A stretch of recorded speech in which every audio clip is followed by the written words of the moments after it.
یہ تو نے سلمان کو کس خوشی میں سالن ڈال کر دیا ہے؟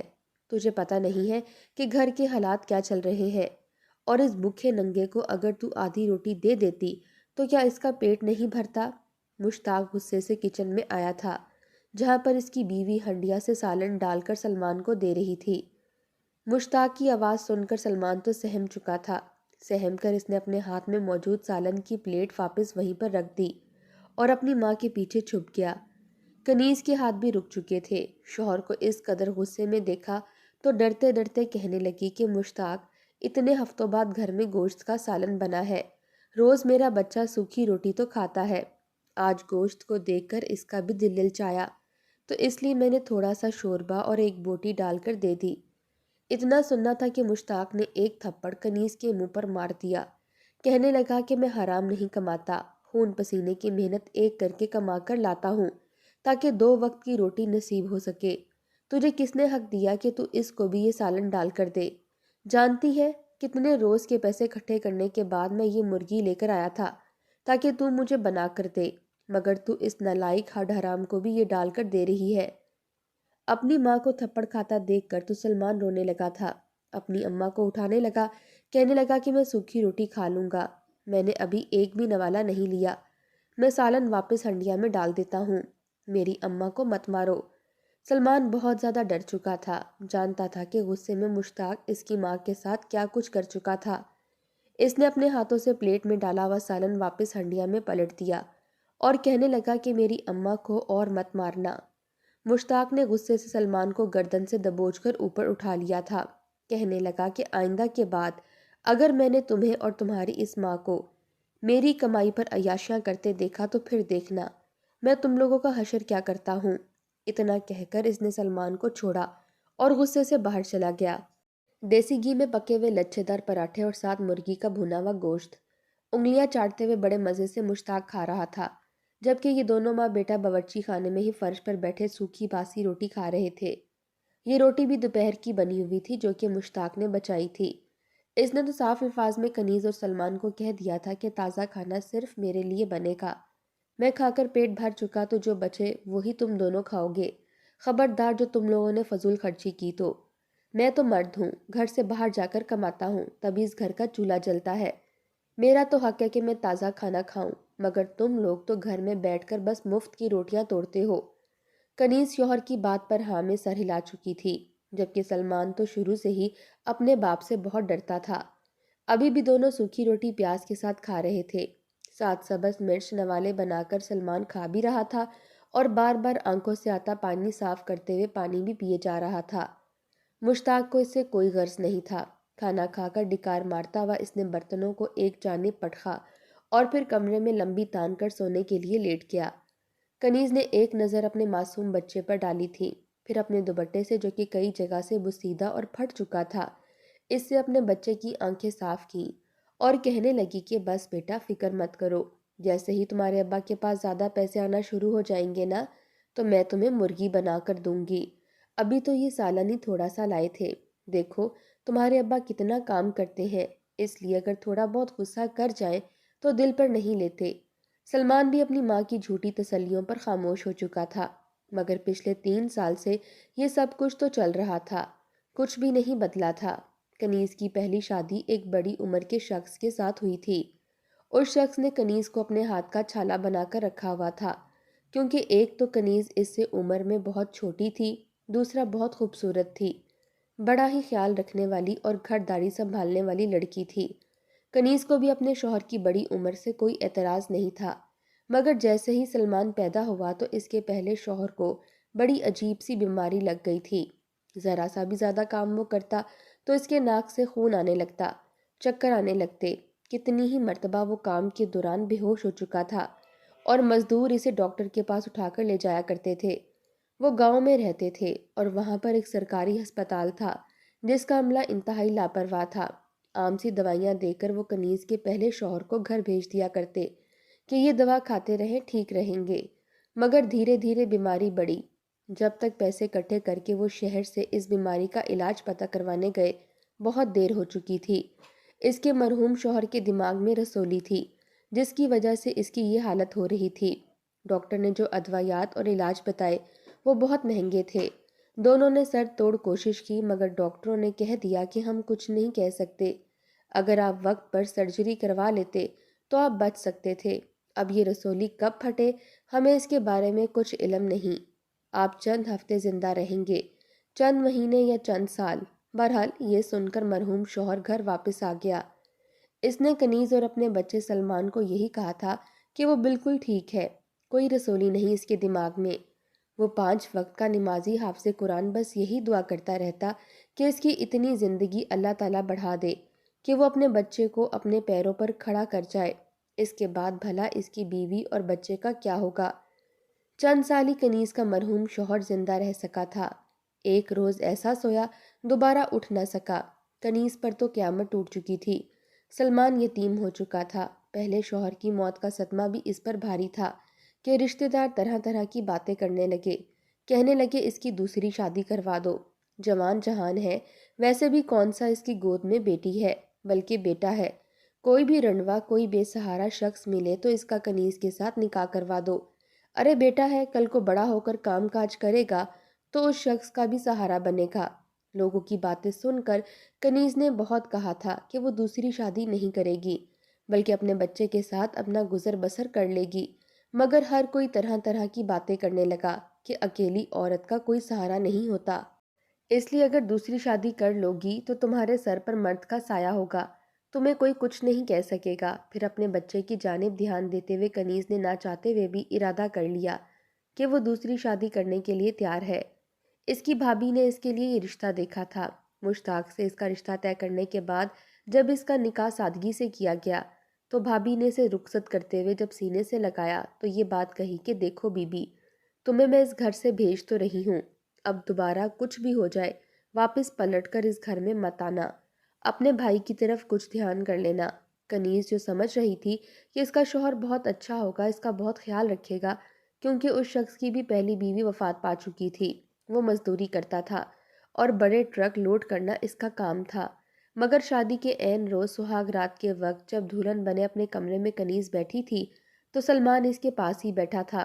کنیز اسے بتانے لگی کہ بیٹا، اب تمہارے بابا یہی ہیں، تم نے انہی کو بابا کہنا ہے، مگر سلمان جو کہ 7-8 سال کا تھا کہنے لگا کہ نہیں اماں، میرے بابا تو وہ تھے جو فوت ہو گئے، جو مجھ سے اتنی محبت کرتے تھے، میں کسی اور کو اپنا پاپا کیسے مان سکتا ہوں؟ یہ باتیں سن کر کنیز کا دل ایک مرتبہ پھر بوجھل سا ہو چکا تھا۔ اسے اپنا شوہر یاد آنے لگا اور وہ اپنی آنکھوں میں آنسو نہ روک سکی۔ اسی پل مشتاق کمرے میں داخل ہوا تھا۔ اس نے جب کنیز کو روتے دیکھا اور اس کے پاس بچے کو بیٹھا دیکھا تو بد دل ہوا تھا۔ سلمان کا ہاتھ پکڑ کر کہنے لگا کہ بیٹا تم دوسرے کمرے میں جا کر سو جاؤ، دوبارہ یہاں پر آنا مت۔ مگر سلمان رونے لگا، کہنے لگا کہ مجھے اپنی ماں کے بغیر سونے کی عادت نہیں ہے، میں ماں کے پاس ہی سوؤں گا۔ وہ جا کر اس سے لپٹ گیا۔ مشتاق کو غصہ آ چکا تھا، وہ غصے میں بغیر لحاظ کیے، یہ سوچے بنا کہ کنیز اس کی پہلی رات کی دلہن ہے، اس نے غصے سے سلمان کو پکڑ کر اس کے منہ پر تھپڑ مار دیا۔ کہنے لگا کہ تجھے میں نے جہیز میں قبول کر لیا ہے، کیا یہ کافی نہیں ہے؟ اب کیا تیرے نخرے بھی مجھے دیکھنے پڑیں گے؟ دفع ہو جا، جا کر دوسرے کمرے میں مر۔ میرا تعلق صرف اور صرف میری بیوی سے ہے، تو کسی غیر کی اولاد ہے، تجھ سے میرا کوئی واسطہ نہیں۔ بیٹے کو مار کھاتا دیکھ کر تو کنیز تڑپ چکی تھی۔ مشتاق کے آگے غصے سے بولی کہ آپ کی ہمت کیسے ہوئی میرے بچے کو مارنے کی؟ اتنا سننا تھا کہ مشتاق کہنے لگا کہ دیکھ، تو میری دلہن ہے، اس لیے میں تیرا لحاظ کر رہا ہوں، اگر مجھے غصہ آ گیا تو میں تجھے بھی مار سکتا ہوں، میں کسی بھی طرح کا کوئی لحاظ نہیں کروں گا۔ اس رات مشتاق نے صاف صاف الفاظ میں کہہ دیا تھا کہ میں محنت مزدوری کرنے والا شخص ہوں، مجھ سے یہ توقعات مت رکھنا کہ میں تمہاری بیجا خواہشات اور تمہارے بیٹے کی خواہشیں پوری کر سکوں گا، مجھ سے جو بن پڑی میں کروں گا، لیکن ہاں، جس وقت میں گھر ہوں یہ بچہ مجھے تمہارے ساتھ نظر نہ آئے، اس کمرے میں تو بالکل بھی نہیں، یہ کمرہ میرا اور تمہارا ہے، یہاں پر اگر وہ مجھے نظر آیا یا رات کے وقت کسی بھی طرح کی کوئی چونچلے بازی سنی تو مجھ سے برا کوئی نہیں ہوگا۔ کنیز نے تو اپنا گھر بسانا تھا، بھابھی نے تو پہلے ہی کہہ دیا تھا کہ مجھ سے امید مت رکھنا، وہ روتے ہوئے اپنے شوہر کی یہ شرط بھی مان گئی۔ اس کے بعد وہ رات جیسے تیسے گزری۔ صبح اٹھ کر جب کنیز اٹھی، کمرے سے باہر نکلی تو اس کی روح فنا ہوئی تھی، کیونکہ اس کا بچہ وہیں بار فرش پر لیٹا سو رہا تھا۔ یہ منظر دیکھ کر اس سے رہا نہ گیا اور وہ اپنے بچے کو اٹھا کر سینے سے لگا کر رونے لگی۔ بچہ بھی ماں کو دیکھ کر رونے لگا، کہنے لگا کہ مجھے یہاں نہیں رہنا، مجھے ابا کے پاس جانا ہے، مجھے ابا کی قبر پر چھوڑاؤ، میں وہیں رہ لوں گا۔ دوسرے ابا تو مجھے بہت مارتے ہیں، لیکن کنیز اسے پیار سے بہلانے لگی۔ دھیرے دھیرے اس نے اپنے بچے کو یہ سمجھا دیا کہ جب سوتیلا باپ گھر آئے تو اس نے اس کے سامنے نہیں آنا۔ اس نے دوسرے کمرے میں ہی اس کا بستر بنا دیا تھا اور یہ بھی کہا کہ تم نے یہاں سونا ہے۔ بچہ بھی ماں کی مجبوریاں شاید سمجھ چکا تھا، اس لیے مان گیا۔ مشتاق کا رویہ سدھرنے کی بجائے دن بدن مزید بگڑتا ہی چلا جا رہا تھا۔ شادی کے چند ہفتوں بعد ہی وہ کنیز سے کہنے لگا کہ مجھے اولاد چاہیے۔ کنیز نے بھی حامی بھر لی، مگر جب کئی ماہ گزر گئے اور کوئی خوشخبری نہ آئی تو اسے ڈاکٹر کے پاس علاج کروانے کے لیے لایا گیا۔ کنیز حاملہ ہو گئی۔ حمل ابھی 5 ماہ کا ہی تھا جب ایک روز کام کرنے کے دوران کنیز منہ کے بل گر کر بے ہوش ہو گئی۔ کنیز کی چیخ سن کر سلمان دوڑا دوڑا اپنی ماں کے پاس آیا تھا۔ فوراً سوتیلے باپ کو فون کیا کہ اماں بے ہوش ہو کر گر گئی ہیں۔ جب تک مشتاق گھر آیا اور اسے اسپتال لے کر گیا بہت دیر ہو چکی تھی۔ بچہ دنیا میں آنے سے پہلے ہی مر چکا تھا اور ڈاکٹر نے یہ بھی خبر سنا دی کہ کنیز دوبارہ ماں نہیں بن سکتی۔ اس کے بعد تو کنیز کی زندگی مزید ہی اجیرن ہو کر رہ چکی تھی۔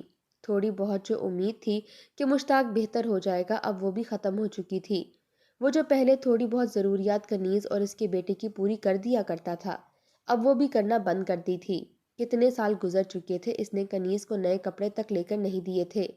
اس نے اپنے سر پر جو چادر اوڑھ رکھی تھی وہ بھی جگہ جگہ سے پھٹ چکی تھی۔ سلمان سرکاری اسکول میں پڑھنے کے لیے جاتا تھا، پڑھائی میں بھی بہت اچھا تھا اور پوزیشن لیتا تھا۔ ہر سال ٹرافی لے کر گھر آتا تو ماں بہت خوش ہوتی، اسے پیار کرتی۔ وہ مشتاق کو بھی بتاتا مگر مشتاق کو تو ان سب سے سروکار نہیں تھا۔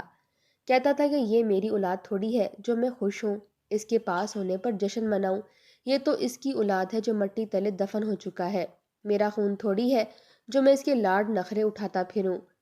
ایک روز سلمان کام سے واپس آ رہا تھا کہ اسکول سے کچھ دوری پر ایک عمارت تعمیر ہوتی دکھائی دی۔ وہ وہاں پر گیا تو دیکھا کہ چھوٹے چھوٹے کئی بچے وہاں پر مزدوری کر رہے تھے۔ کوئی اینٹیں اٹھا کر لے جا رہا تھا تو کوئی ریت چھوٹی چھوٹی بالٹیوں میں بھر کر بڑے مزدوروں کو دے رہا تھا۔ اس نے وہاں پر ایک مزدور سے کہا کہ میں بھی کام کرنا چاہتا ہوں، کیا مجھے یہاں پر کام کرنے کو ملے گا؟ وہ مزدور اسے نائک کے پاس لے گیا۔ نائک نے اس بچے کو دیکھا تو کہنے لگا کہ ہاں آجا، روز کا تجھے 200 روپے ملے گا۔ یہ سن کر وہ خوش ہو چکا تھا۔ اس نے اپنا بیگ اتار کر ایک جانب کو رکھا اور پھر وہاں پر کام کرنے لگا۔ بے ساختہ سلمان کے دل میں یہ بات آئی تھی کہ وہ اپنی ماں کے لیے ان پیسوں سے ایک سوٹ خریدے گا۔ کتنے ہی روز گزر چکے تھے، وہ اپنی ماں کو ان پھٹے پرانے کپڑوں میں دیکھ رہا تھا۔ اس کی ماں نے کئی سال سے وہی ایک چادر کر رکھی تھی جو کہ جگہ جگہ سے پھٹ چکی تھی اور ماں پیوند لگاتی رہتی تھی، جبکہ 2 ہی سوٹ پہننے کے لیے تھے۔ ایک دھوتی تو دوسرا پہن لیتی، دوسرا خراب ہو جاتا تو پھر پہلا پہن لیتی۔ کتنی دفعہ اس نے اپنی ماں کو سوتیلے باپ کو کہتے سنا تھا کہ میرے لیے ایک سوٹ لے آؤ، مگر مشتاق آگے سے اسے کتنی ہی باتیں سنا دیتا، کہتا میں حرام نہیں کماتا، سمجھی ایک اولاد تو پیدا کر کے دے نہیں سکی تو، اوپر سے حالات اتنے خراب ہو چکے ہیں کہ دوسری شادی بھی نہیں کر سکتا۔ جیب میں پیسے ہوتے تو میں دوسری شادی نہ کر لیتا، تجھے کب کی طلاق دے چکا ہوتا، لیکن اب میری بے بسی یہ ہے کہ اگر تجھے طلاق دے کر نکال دیا تو میرا گھر کون سنبھالے گا، مجھے کھانا کون بنا کر دے گا، تجھے صرف اور صرف اپنے کاموں کے لیے میں نے رکھا ہوا ہے، فالتو کی فرمائشیں مت کر میرے سامنے۔ کنیز بس صبر کی گھونٹ بھر لیتی۔ اس روز جب سلمان گھر گیا تو وہ کافی تھکا ہوا لگ رہا تھا۔ اس کے ہاتھوں پر چھالے بھی بنے ہوئے تھے، یونیفارم بھی خراب تھا۔ یہ دیکھ کر اسے کنیز پوچھنے لگی کہ تمہاری یہ حالت کیسے ہو گئی، کیا راستے میں گرے ہو یا کسی نے مارا ہے؟ یہ سن کر پہلے تو سلمان چپ ہو گیا، لیکن پھر آنکھیں جھکا کر کہنے لگا کہ میں مزدوری کر کے آیا ہوں۔ اس نے اپنے چھالے زدہ ہاتھوں سے 200 روپیہ ماں کے ہاتھ پر رکھے۔ ان پیسوں کو دیکھ کر کنیز رونے لگی، پیسوں کو چوما اور بیٹے سے کہنے لگی کہ تم ابھی بہت چھوٹے ہو، یہ مشقتیں مت کرو، بڑے ہو جاؤ پھر کماتے رہنا۔ مگر سلمان کہنے لگا کہ نہیں اماں، دیکھو تمہارے کپڑے کتنے پھٹ چکے ہیں، ابا تو تمہیں کوئی چیز لا کر نہیں دیتا، اس لیے میں نے سوچا کہ ان پیسوں سے میں تمہارے لیے نیا سوٹ خریدوں گا۔ سلمان بضد تھا، اس لیے وہ روز جا کر مزدوری کرنے لگا۔ ایک روز جب اس کے پاس پیسے اکٹھے ہو گئے تو وہ پیسے لے کر بازار گیا اور ایک خوبصورت سا سوٹ لے کر گھر آیا۔ گھر میں داخل ہوا، سوٹ اور چادر ماں کو دی۔ ماں سے لپٹ کر کہنے لگا کہ دیکھو اماں، میں تمہارے لیے نیا سوٹ لایا ہوں۔ ماں بھی سوٹ کو دیکھ ہی رہی تھی کہ جب مشتاق وہاں پر آ گیا، نئے کپڑے دیکھے تو سلمان کو مارنے لگا، کہنے لگا کہ ہڈ حرام کمینے، تو میری جیب سے پیسے چرا چرا کر چوریاں کرتا رہا ہے اور میری پیٹھ پیچھے تم ماں بیٹے یہ سب کچھ کر رہے ہو۔ سلمان رونے لگا، کنیز بھی آگے بڑھی اور کہنے لگی کہ یہ پیسے اس نے مزدوریاں کر کے کمائے ہیں، میرے لیے کپڑے لایا ہے۔ مگر مشتاق کسی طور نہ مانا اور مار مار کر سلمان کو لہو لہان کر دیا، کہنے لگا کہ تو چور ہے، اب میں تجھے زندہ نہیں چھوڑوں گا، دیکھنا میں تیرا کیا حشر کرتا ہوں تم دونوں کا۔ میرے پیسے چرا کر عیاشیاں کی جا رہی ہیں۔ وہ غصے سے بپھرا ہوا تھا، سلمان کو بے تحاشا مارا تھا کہ جب کنیز آگے بڑھی اور شوہر کو پکڑ کر بولی کہ چلا جا بیٹا یہاں سے، بھاگ جا۔ اس سے پہلے کہ مشتاق اس کے پیچھے بھاگتا، اسے پکڑتا، سلمان وہاں سے بھاگ کر جا چکا تھا۔ اب تو مشتاق کا سارا غصہ بیچاری کنیز پر نکلا تھا۔ اس نے اسی وقت ان کپڑوں کو تیل چھڑک کر آگ لگا دی۔ کنیز روتی رہ گئی کہ میرے بیٹے کی خون پسینے کی محنت، ارے اس کے ننھے ننھے ہاتھوں پر چھالے نکل آئے تھے۔ وہ یوں ہی بیٹھ کر کتنی دیر روتی رہی۔ اگلا دن بھی شروع ہو گیا مگر ابھی تک سلمان واپس نہیں آیا تھا۔ وہ رو رو کر مشتاق سے کہتی کہ سلمان کو ڈھونڈو، نہ جانے وہ کہاں چلا گیا۔ مشتاق کہتا کہ اچھا ہے چلا گیا، میں تو یہ چاہتا تھا کہ وہ دفع ہو جائے اس گھر سے، اب تو وہ واپس بھی آیا تو میں پھر بھی گھر میں داخل نہیں ہونے دوں گا۔ یہ سب کچھ سن کر تو کنیز رو رو کر ہلکان ہونے لگی تھی۔ وقت سے پہلے اس کے بالوں میں چاندی آنے لگی تھی، ہر وقت روتی، جائے نماز پر بیٹھ کر سسک سسک کر ذکر خدا سے دعائیں کرتی رہتی کہ میرا بچہ مجھے واپس مل جائے، نہ جانے وہ کس حال میں ہوگا۔ رو رو کر اور پریشان رہ رہ کر اس کی آنکھوں سے بینائی ختم ہو چکی تھی، اسے نظر آنا بند ہو چکا تھا۔ رو رو کر یہی کہتی رہتی کہ اگر مجھے میرا بیٹا مل جائے تو میری بینائی بھی لوٹ آئے گی۔ ہر وقت اللہ تعالیٰ کی یاد میں مصروف رہتی کہ میرا بیٹا واپس لوٹ آئے۔ بھوک پیاس کی تو اسے کوئی پرواہ ہی نہ تھی۔ وہیں مشتاق کی بھی نوکری چھوٹ گئی، اسے اور کچھ نہ سوجا تو جا کر کنیز کو سڑک پر بٹھایا، کہنے لگا یہاں پر بیٹھ کر بھیک مانگا کر، جیسے رو رو کر اللہ کو واسطے دیتی ہے نا ویسے ہی دیا کر، لوگ تیرے واسطے سن کر تیرے پاس آئیں گے اور 150 دے دیں گے، کم از کم گھر کا چولہا تو جلے گا۔ کنیز روتی رہتی، اپنی اس آزمائش پر بھی وہ صبر و شکر کا دامن ہاتھ سے جانے نہ دے رہی تھی، بس رو رو کر اپنے سلمان کو آوازیں دیتی رہتی۔ لوگ اس بڑھیا کو روتا دیکھتے تو آ کر پیسے دے جاتے، یوں ہی کرتے کرتے وقت گزرتا گیا۔ 10 سال بیت چکے تھے سلمان کو بچھڑے ہوئے۔ ایک روز وہ یوں ہی سر جھکائے بیٹھی ہاتھ پھیلائے لوگوں سے پیسے مانگ رہی تھی کہ ایک شخص وہاں پر آیا، آ کر اس نے کچھ پیسے نکال کر کنیز کے ہاتھ پر رکھے تو کنیز کے وجود کو ایک جھٹکا سا لگا تھا، اسے یوں لگا جیسے اس کے دل کی دھڑکن بہت تیز ہو چکی ہو۔ جیسے اس نے سر اٹھا کر دیکھا تو تھوڑی بہت بینائی سے اسے سامنے سلمان کھڑا نظر آیا۔ بھلے 10 سال بعد وہ جوان ہو چکا تھا، قد کاٹ میں بھی اچھا خاصا تھا، مگر اولاد تو اولاد ہوتی ہے۔ سلمان نے بھی جب اپنی ماں کو دیکھا تو وہیں پر گر گیا، روتے ہوئے اپنی ماں کو سینے سے لگا لیا اور کہنے لگا کہ اماں آپ کی یہ حالت کیسے ہو گئی؟ اس شخص نے آپ کو اس نوبت تک پہنچا دیا، میں اسے زندہ نہیں چھوڑوں گا۔ اپنے بیٹے کی یاد میں پل پل گھل رہی کنیز بچے کو سینے سے لگا کر رونے لگی۔